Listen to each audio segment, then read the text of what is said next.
Welcome back to Emergency Dating Consulting, a place for immediate change and or development in the world of dating.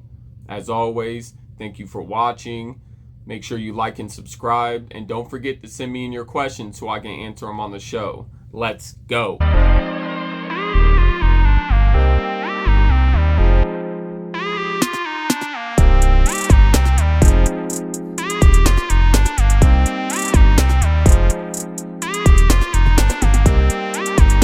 Today I have a question from a woman. Here's the title. Dude has backed off for a few weeks. I think I should give him space. Here's her details. This is not a new guy.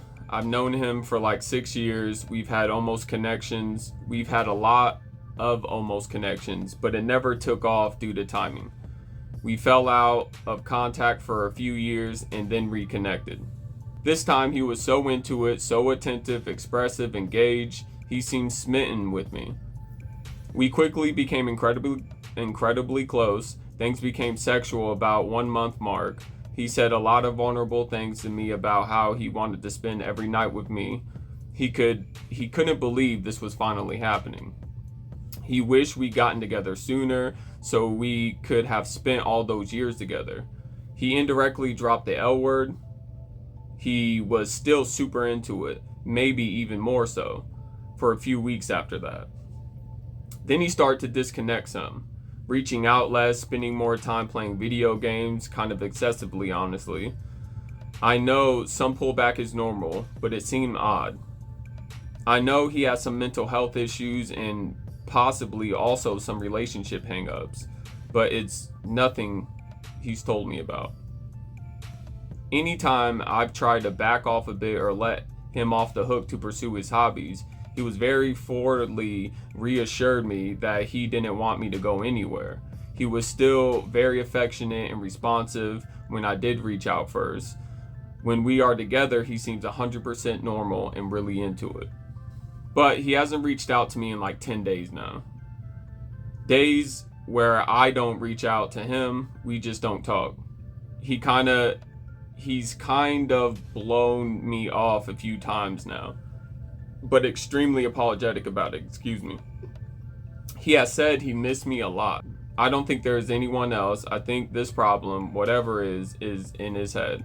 You are correct. Obviously, I don't want to feel like I'm intruding or messaging someone who isn't really feeling it right now, though. I don't know what to do though, because like I said, any attempts to back off, he wants me to stay. But he isn't reaching out to me or keeping our plans. If he were a new guy, I say this is dumb and not worth it, but we have so many years of history and I believe he meant things he said and when he said them. So like I said, I need to give him the benefit of the doubt. So I feel like I need to give him the benefit of the doubt. Maybe he's in his head or something. Advice. So, Powder Blue Pony, you're right. This man is in his head. I want to first thank her for being so analytical, for really putting out her feelers, connecting all her details. Like I said, women are natural born detectives, but she did her research, and put in all the details of what she knows of their dynamic and came to a conclusion that it's not her and he's in his head. So for Powder Blue Pony, you actually looked at the situation in details for exactly of what they are.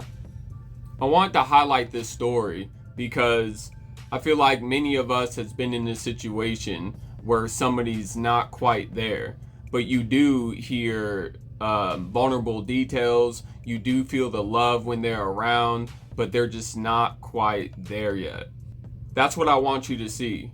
Sometimes they do like you, they do want you, but they haven't fought those demons yet. And this man is fighting those demons. As she mentions, he's playing video games kind of excessively, honestly. And I believe her. For most men, we're so logical that we can't get out of our heads. So even during video games, we're still in our heads. My advice to you, Blue Pony, is you do have to give him space. Now, the perk you do have here is you understand for the most part that he is in his head.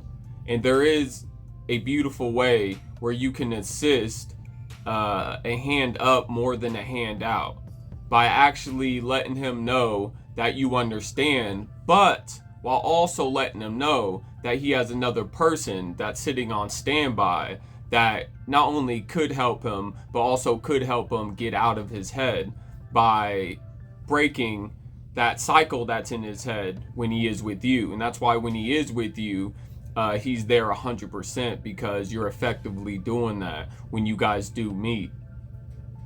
The issue where I would advise to give him some space is when he goes back to his isolation, he does just that. He isolates and he hides. He's not necessarily attacking his issues.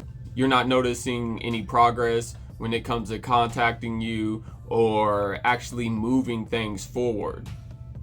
He's also not going to express how he feels and what he's going through.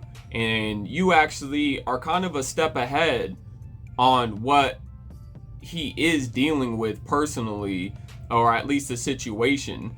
And you could actually let him know how much you spot it and how much you understand. And this could really, most guys are alone all the time and they're definitely not expressing their feelings. They don't really have friends that they can cognitively have conversations with and get these thoughts out of their head and actually heal.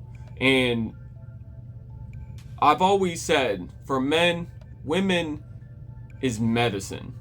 Their nurturing capabilities and their ability to care. It's a beautiful thing.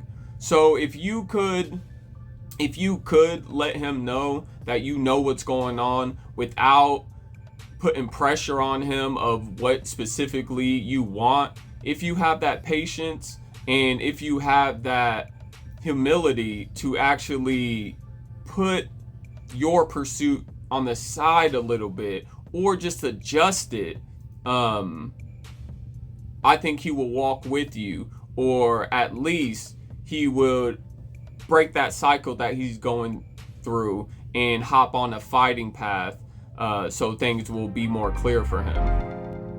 Together, we'll learn the facts to educate ourselves.